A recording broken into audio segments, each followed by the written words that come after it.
에베소서부터 4장 3절에서 6절 말씀입니다. 에베소서 4장 3절에서 6절 말씀입니다. 한 절씩 교독하도록 하겠습니다. 4절인데요. 제가 먼저 읽겠습니다. 평안에 매는 줄로 성령이 하나 되게 하신 것을 힘써 지키라.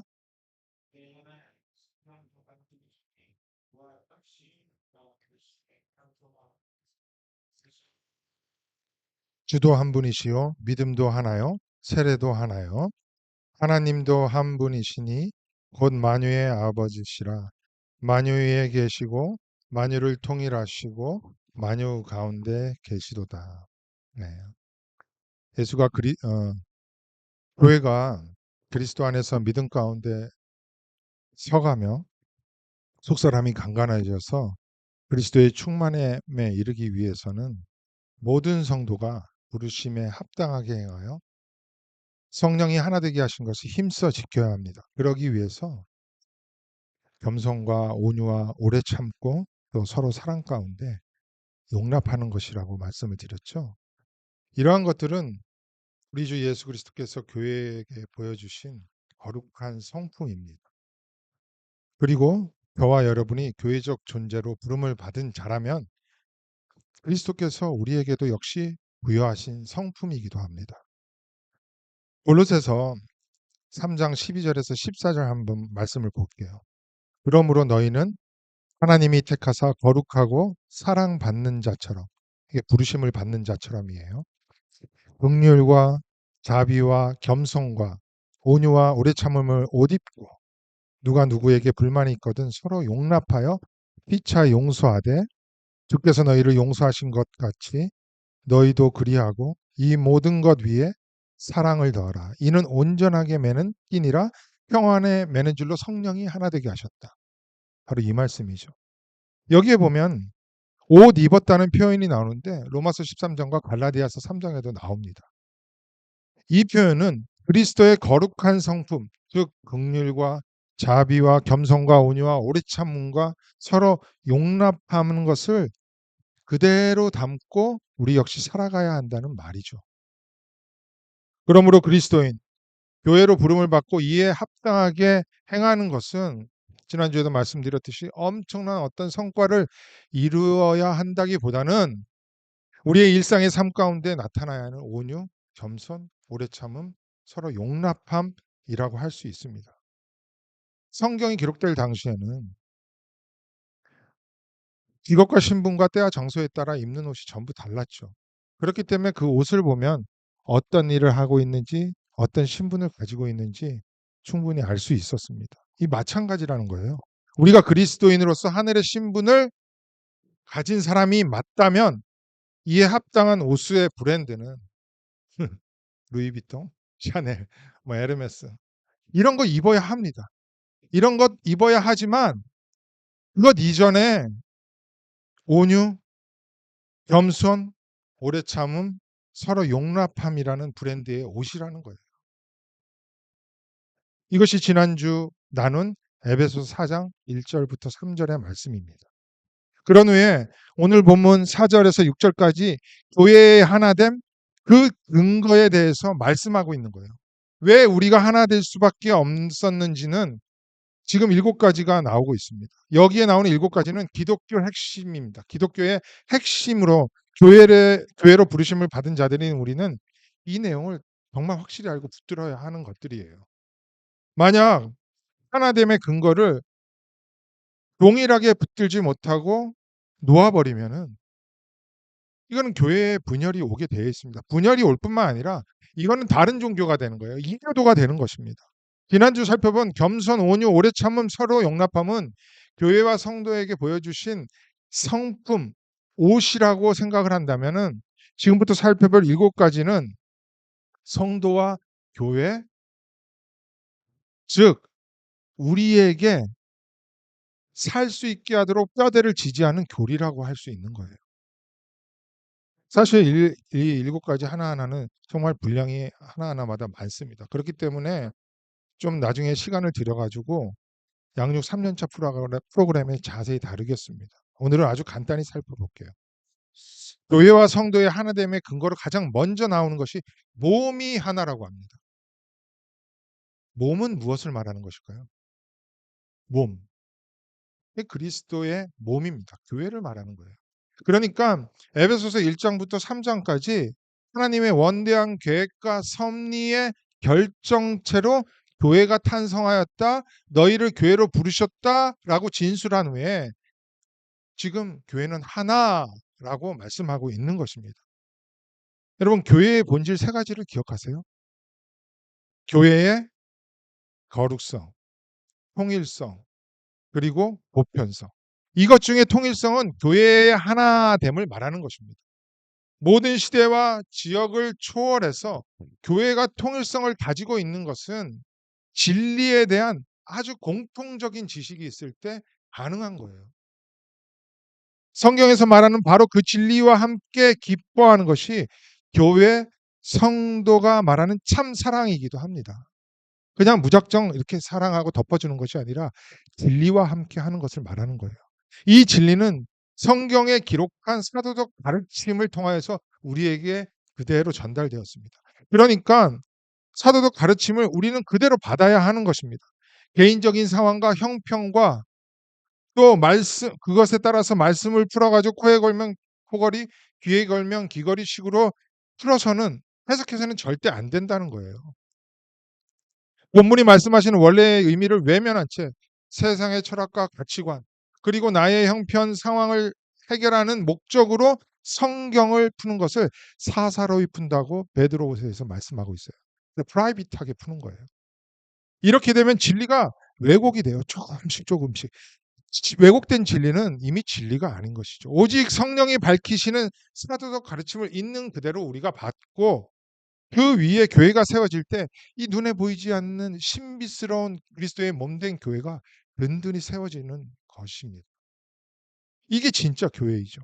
그래서 우리가 세상에서 힘겹게 살아가고 지친 하루의 일상을 마무리하고서도 쉬지 않고 말씀 배우기를 애쓰고 있는 거예요. 그렇게 될 때 하나된, 하나된 교회적 존재로 든든히 설 수 있기 때문인 것입니다. 그리고 나서 성령이 하나라고 합니다. 그리스도의 신비로운 몸인 교회가 하나가 될 수 있는 것은 하나님의 영, 그리스도의 영의 사역으로 가능하게 되었다는 거죠. 예수 그리스도가 지상 사역을 마치는 하늘에 오르셔서 우리에게 성령을 보내십니다. 사도행전을 보면 주님께서 보내신 성령이 임하자 성령이 임한 사도들과 제자들의 활동으로 교회가 생기죠. 이렇게 생긴 교회는요, 끊임없이 이단과 거짓 선생들의 도전을 받았습니다. 그런데 진리의 영이신 성령이 사도적 가르침을 계속 밝히 드러내세요. 그러자 교회가 유지되고 부흥이 일어난 것이고 또한 하늘의 신령한 복들이 전파된 거예요. 이게 기독교 역사 2000년입니다. 이게 기독교 역사의 2000년 역사예요. 전부 성령이 하신 거예요. 그 중에 가장 중요한 말씀을 좀 볼게요.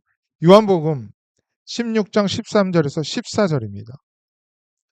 그러나 진리의 성령이 오시면 그가 너희를 모든 진리 가운데로 인도하시리니 그가 스스로 말하지 않고 오직 들은 것을 말하며 장래일을 너희에게 알리시리라. 그가 내 영광을 나타내리니 내 것을 가지고 너희에게 알리시겠습니다. 성령은 스스로 자기를 드러내지 않는 분이라는 거예요. 자기를 드러내지 않는 부끄러운 영이라는 신학적 용어가 있을 정도입니다. 성령은 진리이신 예수 그리스도께서 하신 말씀만 드러내고 예수에 의하여 완성될 장래 일만 말씀하고 예언하고 계시는 거예요. 그리고 오직 예수의 영광만을 드러내게 되어 있습니다. 그렇기 때문에 성령은 예수 그리스도의 몸인 교회의 영광을 위해서 사역을 하시는 분이라고도 할 수 있는 거예요. 성령은 그리스도의 몸된 교회의 하나님 백성, 언약 백성을 또 부르십니다. 모아 놓으셨어요. 그리고 예수 그리스도의 모든 것을 각 성도에게 분깃으로 나누어 주십니다. 포션을 쉐어하신 거예요. 그렇게 함으로 그리스도의 몸된 교회를 세워가도록 하셨습니다. 그것이 저와 여러분의 부르심이에요. 그렇기 때문에 한 성령의 활동으로 만들어진 하나된 교회로 부르신 그 부르심의 소망도 하나라고 하는 거예요. 저와 여러분의 소망이 무엇입니까? 하나님 백성으로 부름을 받았잖아요. 하나님 나라의 백성, 가족, 성도, 그리스도 반석 교회로 부름을 받은 우리의 소망은 그리스도의 몸된 이 교회를 그리스도의 모든 충만함으로 채워지도록 한 사람 한 사람이 부름을 받았다는 거예요. 한 사람도 예외 없이 빠져나갈 수 없다는 것입니다. 그래서 4절 중간 이하에서는 너희가 부르심의 한 소망 안에서 부름을 받았다고 하는 것입니다. 몸도 하나요, 성령도 하나요, 부르심도 하나요라는 이 의미를 우리가 생각하면서 4장 4절을 한번 같이 읽어볼까요? 4장 4절입니다. 시작. 몸이 하나요, 성령도 한 분이시니 이와 같이 너희의 부르심을 받았느니라. 이해가 잘 되시죠?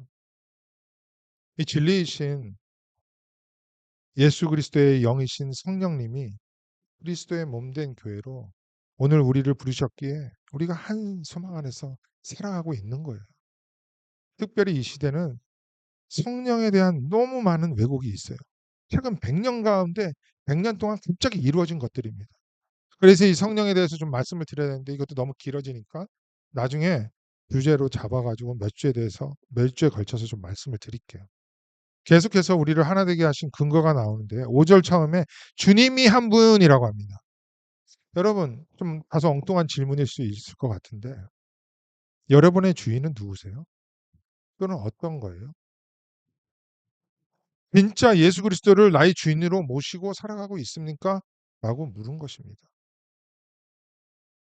우리는 교회를 꽤 오래 다녔잖아요. 그리고 진지하게 신앙생활을 하려고 모여 있습니다. 예수를 나의 주와 그리스도로 고백하고 있는 분들이에요. 그렇기 때문에 당연히 나는 예수를 주라고 고백하고 그대로 살아가고 있겠지라고 생각할 수 있습니다. 그러나 그 고백은 입술로만 하는 것이 아니라 나의 삶에 드러나야 한다는 거예요. 나의 삶의 주인은 오직 예수 그리스도라는 것은 내가 그분의 종이라는 정체성이 확실히 드러나야 한다는 말씀입니다. 교회를 열심히 다니는 분들 많죠.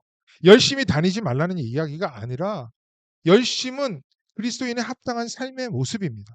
그런데 종교적 열심, 봉사 헌신을 근거로 자신은 너무나 당연하게 예수를 주로 모시고 있다고 생각할 수 있는 거예요.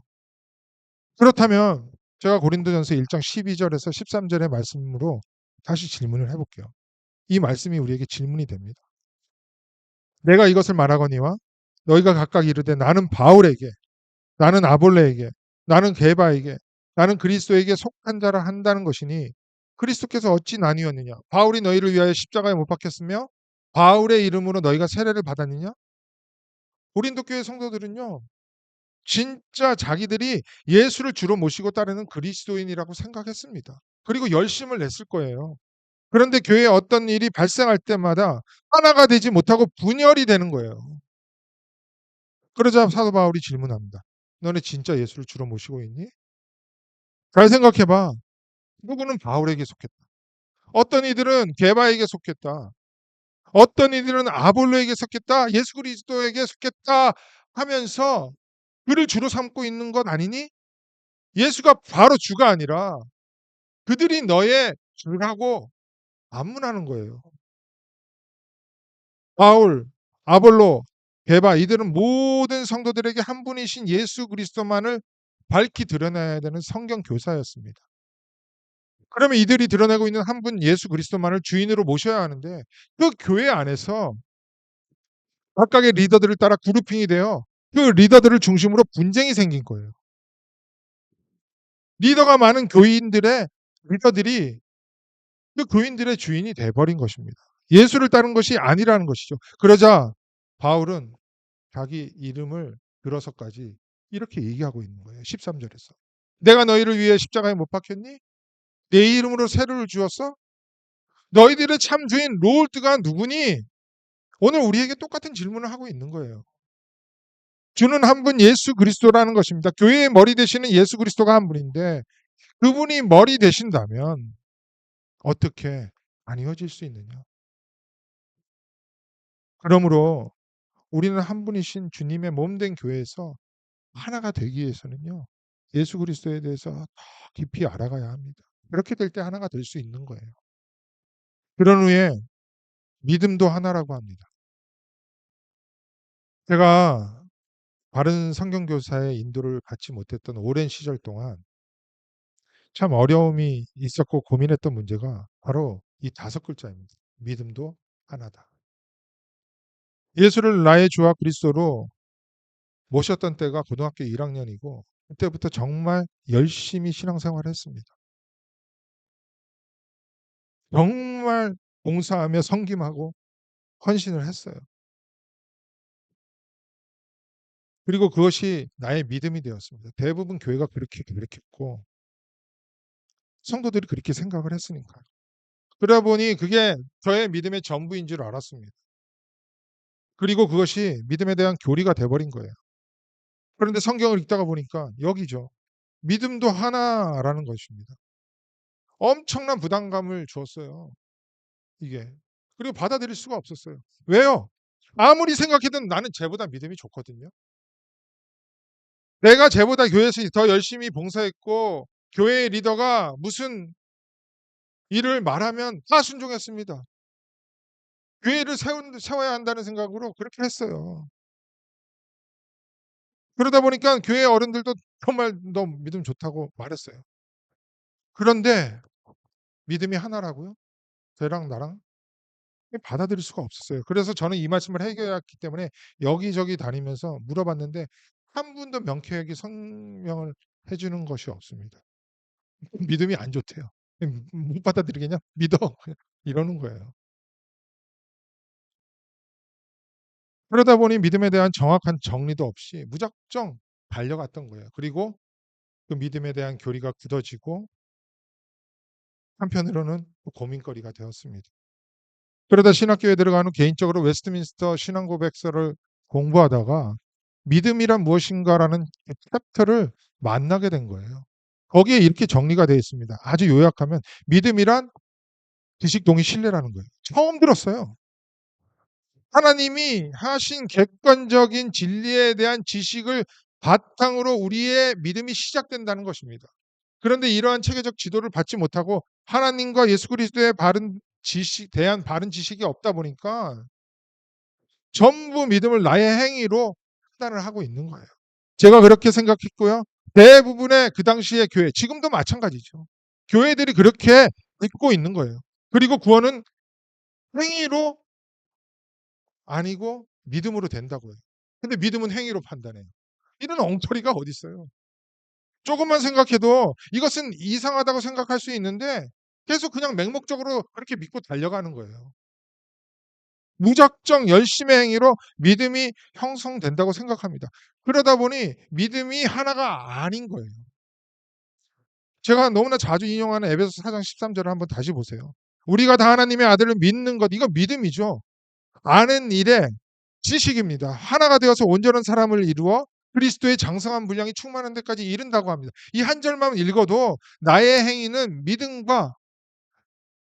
나의 믿음이 행위에 따라 형성이 되는 주관적 믿음이 아니라 객관적인 성경에 대한 지식을 바탕으로 한다는 것을 우리는 어렵지 않게 알 수 있어요.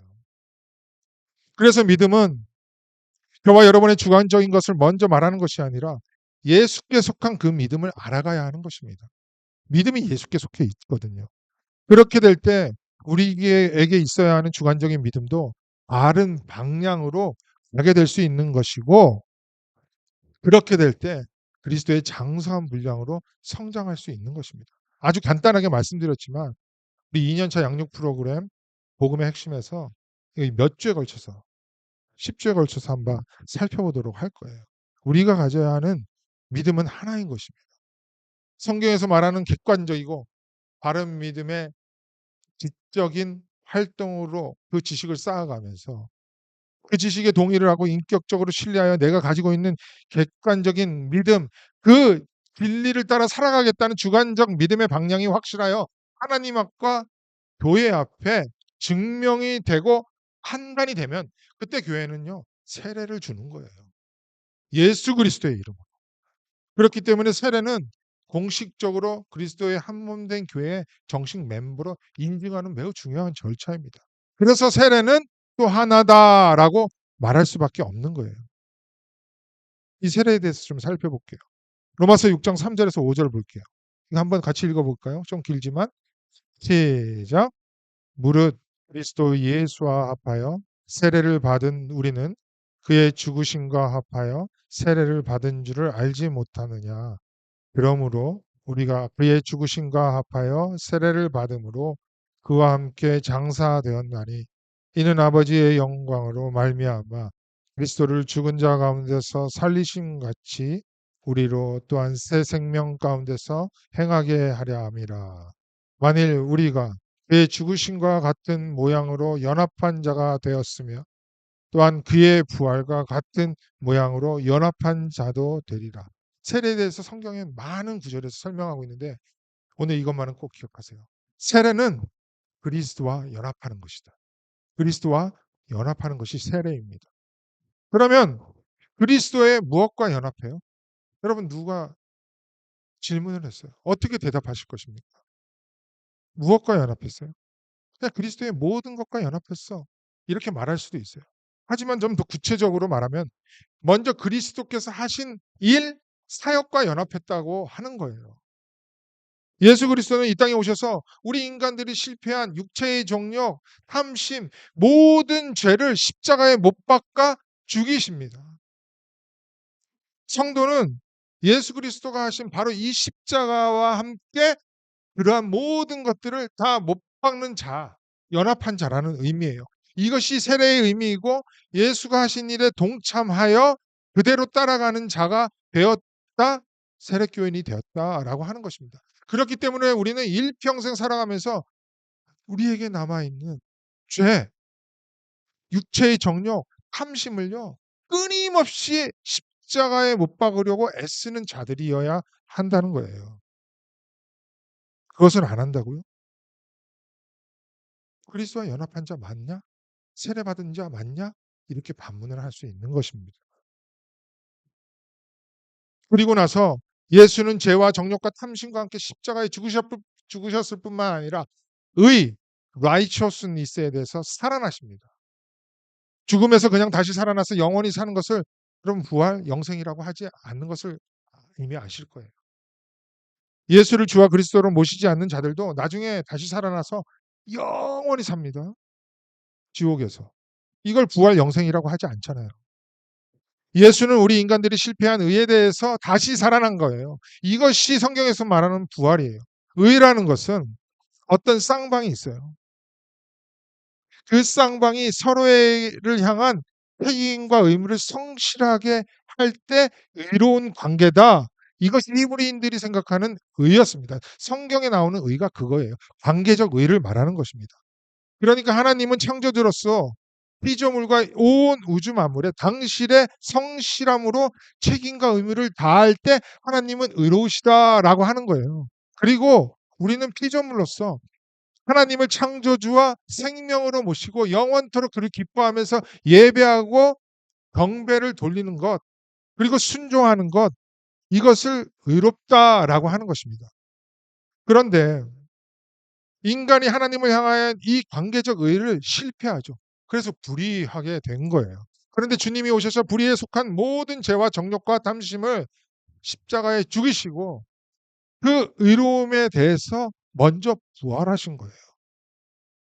우리가 세례를 받았다는 것은 의에 대해 다시 살아난 그 예수 그리스도와 연합하여 딱 하나가 되어서 이제는 하나님의 향한 그 의에 대해서 다시 살아났다는 의미인 것입니다.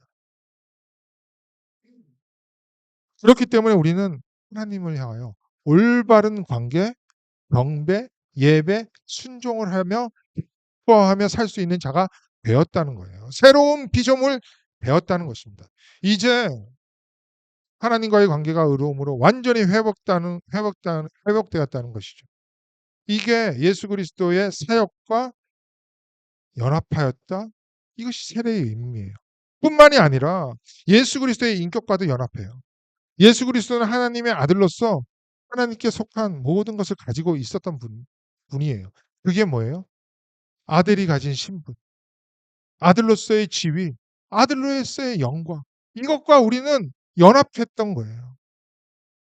이게 너무 감이 안 오죠. 왜냐하면 우리는 이미와 아직 사이에 있는 이 현실 때문에 그렇기도 합니다. 그러나 우리가 세례를 받고 그리스도와 연합했다는 것은 예수 그리스도의 지위, 신분, 영광을 온전히 다 받아 누리고 그것과 동일한 것을 누리며 살게 되었다는 의미예요. 그것을 믿음의 눈으로 보고 소망하는 가운데 이 땅의 교회를 통하여서 예수 그리스도에게 속한 그 인격과 사역을 충만히 누리는 것입니다. 이게 교회의 삶이죠. 교회 생활인 거예요. 한 세례, 우리가 받은 세례는 하나다라는 의미가 바로 이것입니다. 그리고 나서 하나됨의 마지막 근거에 하나님에 대해서 말하고 있습니다. 하나이신 하나님에 대해서는 이 하나님의 다른 근거보다 매우 길게 설명을 하고 있죠. 6절 한번 보세요. 하나님도 한 분이시니 곧 만유의 아버지시라.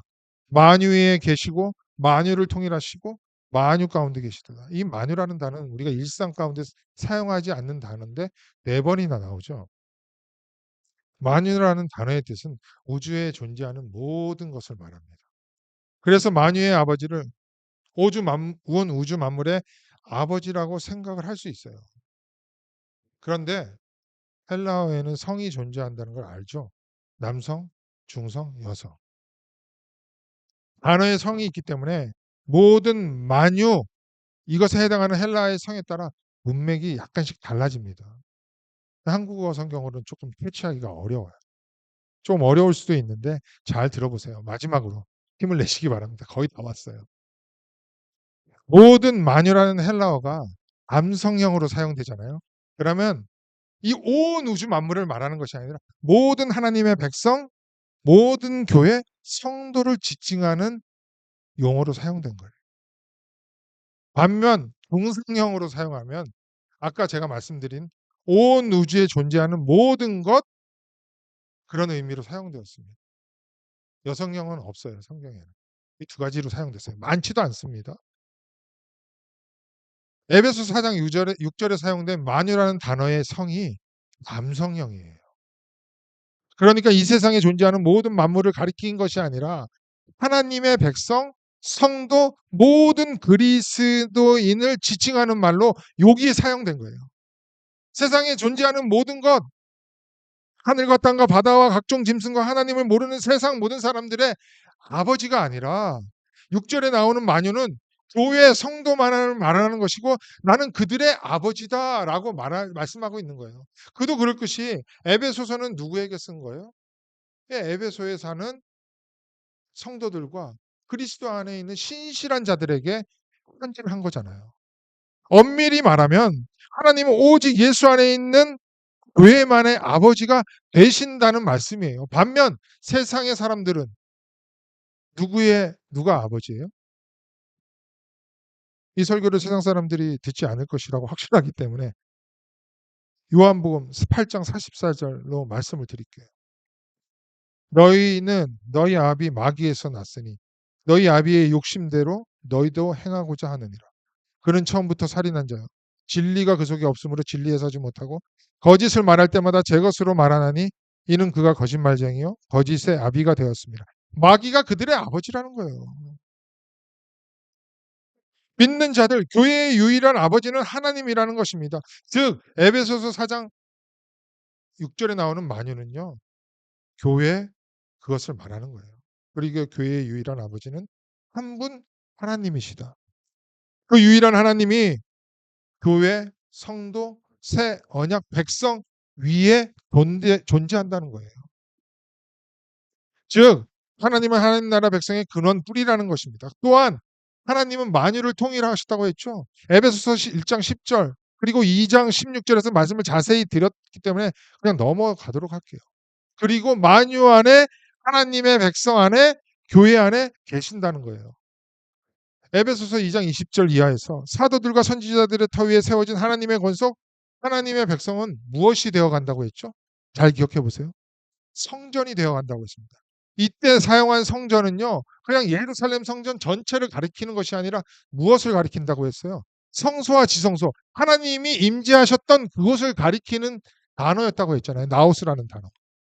그리고 나서 우리가 바로 그런 나우스가 되어가기 때문에 하나님이 거하실 처소가 되었다고 하는 거예요. 그곳에 임재하고 계신다는 것입니다.